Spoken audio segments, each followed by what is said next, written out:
Suburbicon is the new Coen brothers written movie.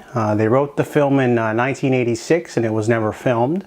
So George Clooney and collaborator Grant Heslov, they decided to get together and rewrite it a little bit because their name shows up in the credits.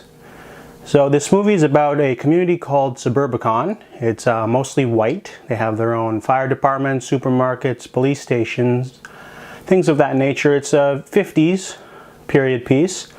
And until the Myers family moves in, they're a black family, and the townsfolk don't take too kindly to that. Problem is, this whole racial allegory thing is basically a subplot of the movie.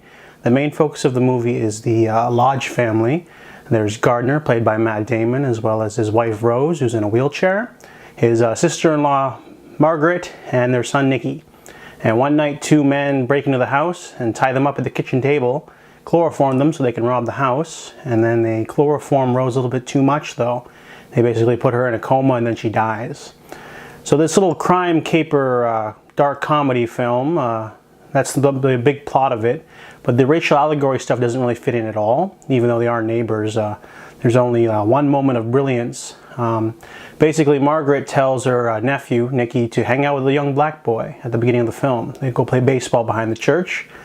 But later on, when Mrs. Myers tries to buy groceries, the store manager where Margaret works at bullies her and says bread will cost $20, milk's $20, basically trying to chase her out. And Margaret has a chance to stand up for her, but she doesn't because, she doesn't want to put her own ass on the line. So that's the only moment of the film where the two plot lines sort of intersect and integrate well together.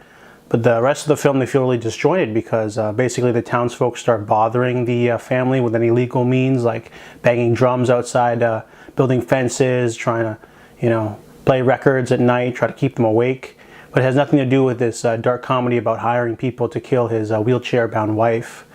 Oscar Isaac shows up later as a claims investigator. He's probably one of the better parts of the movie.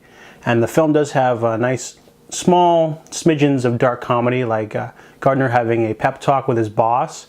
That was gold, but the film doesn't quite match that level of awesomeness you'd expect from the writers.